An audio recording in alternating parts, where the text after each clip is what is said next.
1,00,000 invest ಮಾಡಿ 5 ವರ್ಷದಲ್ಲಿ 5,00,000 ಆಗ್ಬೋದಾ? ಆರ್ 5,000 SIP ಮಾಡಿ 10 ವರ್ಷದಲ್ಲಿ 1,00,00,000 ಮಾಡ್ಬೋದಾ? ಇದು ಡ್ರೀಮ್ ಅಲ್ಲ. ಒಂದು ಸ್ಮಾಲ್ ಕ್ಯಾಪ್ ಮ್ಯೂಚುವಲ್ ಫಂಡ್ ತಮ್ಮ ಇನ್ವೆಸ್ಟರ್ಸ್‌ಗೆ ಈ ಗ್ರೋತ್ ಆಲ್ರೆಡಿ ಕೊಟ್ಟಿದೆ. ಸೊ ಇವತ್ತಿನ ವಿಡಿಯೋದಲ್ಲಿ ನಾವು ಡಿಸ್ಕಸ್ ಮಾಡೋಣ 2025 ಮುಗಿಯೋಕ್ಕೆ ಇನ್ನು ಜಸ್ಟ್ 4 ಮಂತ್ಸ್ ಇದೆ. ಅಂಡ್ ಈ ಟೈಮಲ್ಲಿ ಯಾವುದು ಬೆಸ್ಟ್ ಮ್ಯೂಚುವಲ್ ಫಂಡ್ಸಲ್ಲಿ ಇನ್ವೆಸ್ಟ್ ಮಾಡ್ಬೋದು ಅಂತ. ಅಂಡ್ ಆಲ್ಸೋ ಅದು ಯಾವ ಮ್ಯೂಚುವಲ್ ಫಂಡ್ ಇನ್ವೆಸ್ಟರ್ಸ್ಗೆ 1,00,000 ಇನ್ವೆಸ್ಟ್ ಮಾಡಿ 5,00,000 ಕೊಟ್ಟಿದೆ ಅಂತ ಇವತ್ತು ಈ ವಿಡಿಯೋದಲ್ಲಿ ನೋಡೋಣ. ಸೊ ನಾವು ಇವತ್ತು ಸೆಲೆಕ್ಟ್ ಮಾಡ್ತಿರೋ ಮ್ಯೂಚುವಲ್ ಫಂಡ್ ಕ್ಯಾಟಗರಿ ಯಾವುದಪ್ಪ ಅಂದರೆ small cap fund. Small cap fund basics ನೋಡುವ. Small cap fund mutual funds ಅಂದರೆ ಮಾರ್ಕೆಟ್ನಲ್ಲಿ ಚಿಕ್ಕ ಅವರ ಸ್ಮಾಲ್ ಸೈಜ್ ಕಂಪನೀಸ್ ಮೇಲೆ ಇನ್ವೆಸ್ಟ್ ಮಾಡುತ್ತಲ್ಲ, ಅದನ್ನು ನಾವು ಸ್ಮಾಲ್ ಕ್ಯಾಪ್ ಫಂಡ್ಸ್ ಅಂತ ಹೇಳ್ತೀವಿ. ಇವು ಅರ್ಲಿ ಸ್ಟೇಜ್ ಗ್ರೋತ್ ಕಂಪನೀಸ್ ಅಂದರೆ ಪೊಟೆನ್ಷಿಯಲ್ ಜಾಸ್ತಿ ಇರುತ್ತೆ to get more returns and same way risk ಕೂಡ ಜಾಸ್ತಿ ಇರುತ್ತೆ. In case stock market rally ಆದರೆ ಇವು ರಾಕೆಟ್ ಸ್ಪೀಡ್ನಲ್ಲಿ ಮೂವ್ ಆಗುತ್ತದೆ. ಆದರೆ ಮಾರ್ಕೆಟ್ ಕರೆಕ್ಷನ್ ಬಂದರೆ ಫಾಲ್ ಆಗೋದು ಸಹ ನಾರ್ಮಲ್. ಸ್ಮಾಲ್ ಕ್ಯಾಪಲ್ಲಿ ಇನ್ವೆಸ್ಟ್ ಮಾಡಬೇಕು ಅಂದರೆ ಲಾಂಗ್ ಟರ್ಮ್ ಮೈಂಡ್ ಸೆಟ್ ಬೇಕು. ಮಿನಿಮಮ್ 5 ಇಯರ್ಸ್ಗೆ ಪ್ಲ್ಯಾನ್ ಮಾಡಬೇಕು. ಆ್ಯಂಡ್ ಒನ್ ಪ್ರೋ ಟಿಪ್ ಏನಂದರೆ ಮ್ಯೂಚುವಲ್ ಫಂಡ್ಸ್ ಆರ್ ಸ್ಟಾಕ್ ಮಾರ್ಕೆಟಲ್ಲಿ ದುಡ್ಡು ಮಾಡಬೇಕಂದ್ರೆ ಅದು ಲಾಂಗ್ ಟರ್ಮ್ ಇನ್ವೆಸ್ಟಿಂಗಿಂದ ಮಾತ್ರ ಸಾಧ್ಯ. ಆ್ಯಂಡ್ ಆಲ್ಸೋ ಪೇಷನ್ಸ್ ಇರಬೇಕು. ಆ್ಯಂಡ್ ಈಗ ಅದು ಯಾವ ಮ್ಯೂಚುವಲ್ ಫಂಡ್ ಅಂತ ನೋಡುವ. ಆ ಸ್ಮಾಲ್ ಕ್ಯಾಪ್ ಮ್ಯೂಚುವಲ್ ಫಂಡ್ಸ್ ಯಾವುದಂದರೆ Bandhan small cap fund. Bandhan small cap fund last 5 ಇಯರ್ಸಲ್ಲಿ ತಮ್ಮ ಇನ್ವೆಸ್ಟರ್ಸ್ಗೆ 34.13% CAGR ರಿಟರ್ನ್ಸ್ ಕೊಟ್ಟಿದೆ. ಅದ್ರ ಮೀನಿಂಗ್ ಏನಂದರೆ ಇಯರ್ಲಿ ಆವ್ರೇಜ್ 34% ಗ್ರೋತ್ ಆಗಿದೆ. ಆ್ಯಂಡ್ ಐ ನೋ ತುಂಬ ನ್ಯೂ ಇನ್ವೆಸ್ಟರ್ಸ್ಗೆ ಇದು ಸ್ವಲ್ಪ ಕನ್ಫ್ಯೂಸಿಂಗ್ ಆಗಿರ್ಬೋದು. ಸೊ ಒಂದು ಎಕ್ಸಾಂಪಲ್ ಕೊಡ್ತೀನಿ. ಇನ್ ಕೇಸ್ ನೀವು 1,00,000 ಇನ್ವೆಸ್ಟ್ ಮಾಡಿದರೆ ಆ 1,00,000 5 ವರ್ಷದಲ್ಲಿ 4,20,000 ಆಗ್ತಿತ್ತು. ಈ ಫಂಡಿನಲ್ಲಿ ಫಂಡ್ ಮ್ಯಾನೇಜರ್ ಅಗ್ರೆಸಿವ್ ಪ್ಯಾಟರ್ನಿಂದ ಯೂಸ್ ಮಾಡಿ ನಿಮ್ಮ ಅಮೌಂಟನ್ನು ಸ್ಟಾಕ್ ಮಾರ್ಕೆಟಲ್ಲಿ ಇನ್ವೆಸ್ಟ್ ಮಾಡ್ತಾರೆ. ಮೊಮೆಂಟಮ್ ಸ್ಟಾಕ್ಸ್ನ ಸೆಲೆಕ್ಟ್ ಮಾಡಿ ಫ್ರೀಕ್ವೆಂಟ್ ಪೋರ್ಟ್ಫೋಲಿಯೋ ಚೇಂಜಸ್ ಮಾಡಿ ಮಾರ್ಕೆಟ್ ಟೈಮಿಂಗ್ ಸ್ಮಾರ್ಟ್ ಆಗಿ ಮಾಡ್ತಾರೆ. ಸೊ ಈಗ ಈ ಮ್ಯೂಚುವಲ್ ಫಂಡ್ಸ್ನ ಪರ್ಫಾರ್ಮೆನ್ಸ್ ನೋಡುವ. ಸೊ ನೀವು ನೋಡಿದರೆ ಲಾಸ್ಟ್ 1 ಇಯರಲ್ಲಿ ಈ ಕ್ಯಾಟಗರಿದು ಎಲ್ಲ ಮ್ಯೂಚುವಲ್ ಫಂಡ್ಸ್ ನೆಗೆಟಿವಲ್ಲಿ ರಿಟರ್ನ್ಸ್ ಕೊಟ್ಟಿದೆ. But Bandhan small cap fund positive 4.6% return ಕೊಟ್ಟಿದೆ ತಮ್ಮ ಇನ್ವೆಸ್ಟರ್ಸ್ಗೆ. And even Quant small cap fund ಕೂಡ ನೆಗೆಟಿವ್ 8% ರಿಟರ್ನ್ ಕೊಟ್ಟಿದೆ ತಮ್ಮ ಇನ್ವೆಸ್ಟರ್ಸ್ಗೆ ಲಾಸ್ಟ್ 1 ಇಯರಲ್ಲಿ. So Bandhan small cap fund last 1 ಇಯರಲ್ಲಿ has outperform its competitor in the same category. ಈಗ 3 ಇಯರ್ಸ್ ರಿಟರ್ನ್ಸ್ ನೋಡುವ.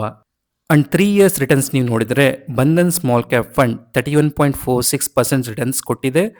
ಕಾಂಟ್ 26.13% ಕೊಟ್ಟರೆ Nippon India small cap fund 24.89% ಕೊಟ್ಟಿದೆ. ಟಾಟಾ ಸ್ಮಾಲ್ ಕ್ಯಾಪ್ ಫಂಡ್ 24.29% ಕೊಟ್ಟಿದೆ. ಸೊ 3 ಇಯರ್ಸಲ್ಲಿ ಕೂಡ Bandhan small cap fund has out perform well. And ಈಗ 5 years returns ನೋಡಿದರೆ Bandhan small cap fund 34.13% ಕೊಟ್ಟರೆ can't 37.04% ಕೊಟ್ಟಿದೆ. ನಿಪ್ಪೋನ್ ಇಂಡಿಯಾ 34.78 ಕೊಟ್ಟರೆ ಟಾಟಾ ಸ್ಮಾಲ್ ಕ್ಯಾಪ್ ಫಂಡ್ 32.9% ಕೊಟ್ಟಿದೆ. ಸೊ ನೀವು ಕೇಳ್ಬೋದು ಕಾಂಟ್ ಯಾಕೆ ಸೆಲೆಕ್ಟ್ ಮಾಡಿಲ್ಲ ಅಂತ. ಆಲ್ದೋ 5 ಇಯರ್ಸ್ ರಿಟರ್ನ್ಸ್ ಕಾಂಟದು ಜಾಸ್ತಿ ಇದೆ compare to Bandhan. But last 1 to 3 years ನೀವು ಕಂಪ್ಯಾರಿಸನ್ ನೋಡಿದರೆ ಆ್ಯಂಡ್ ಆಲ್ಸೋ ಲೇಟೆಸ್ಟ್ ಡೆವಲಪ್ಮೆಂಟ್ಸ್ಗಳ ನೀವು ನೋಡಿದರೆ ಲಾಸ್ಟ್ 1 to 3 ಇಯರ್ಸಲ್ಲಿ Bandhan small cap fund is outperforming well compared to quant small cap fund. And ಈಗ ಬಂಧನ್ ಸ್ಮಾಲ್ ಕ್ಯಾಪ್ ಫಂಡಿನ ಫಂಡಮೆಂಟಲ್ಸ್ ನೋಡುವ. NAV ಕರೆಂಟ್ಲಿ 49.74 ರುಪೀಸಲ್ಲಿ ನಡೀತಿದೆ. ಆ್ಯಂಡ್ ರೇಟಿಂಗ್ ಕೂಡ 5 ರೇಟಿಂಗ್ ಕೊಟ್ಟಿದ್ದಾರೆ ಗ್ರೋ ಆ್ಯಪಲ್ಲಿ. ಮಿನಿಮಮ್ SIP ಅಮೌಂಟ್ ಬೇಕಿರೋದು 100 ರುಪೀಸ್. ಸೊ 100 ರುಪೀಸಿಂದ ನೀವು SIP ಸ್ಟಾರ್ಟ್ ಮಾಡ್ಬೋದು ಬಂಧನ್ ಸ್ಮಾಲ್ ಕ್ಯಾಪ್ ಫಂಡಿನಲ್ಲಿ. ಆ್ಯಂಡ್ ಈ ಫಂಡಿನ ಕರೆಂಟ್ ಫಂಡ್ ಸೈಜ್ 14,062 ಕ್ರೋರ್ಸಲ್ಲಿದೆ. ಆ್ಯಂಡ್ ಈಗ ರಿಟರ್ನ್ಸ್ ಕ್ಯಾಲ್ಕುಲೇಟರ್ನ ಚೆಕ್ ಮಾಡೋಣ. ಸೊ ಇನ್ ಕೇಸ್ ನೀವು ಈ ಮ್ಯೂಚುವಲ್ ಫಂಡ್ಸಲ್ಲಿ ಇನ್ವೆಸ್ಟ್ ಮಾಡಿದರೆ 1,00,000 as A lump sum amount for 5 years, ಅದು ನಿಮಗೆ 4,34,140 ರುಪೀಸ್ ಕೊಡ್ತಾ ಇತ್ತು, which is nothing but 334.14% returns. More than 330% returns in 5 years, which is massive. And ಈ ಮ್ಯೂಚುವಲ್ ಫಂಡ್ಸಿನ ಹೋಲ್ಡಿಂಗ್ ಪ್ಯಾಟ್ರನ್ ನೀವು ನೋಡಿದರೆ ನಿಯರ್ಲಿ 201 ಕಂಪ್ನೀಸ್ ಮೇಲೆ ಈ ಮ್ಯೂಚುವಲ್ ಫಂಡ್ ಇನ್ವೆಸ್ಟ್ ಮಾಡಿದ್ದಾರೆ.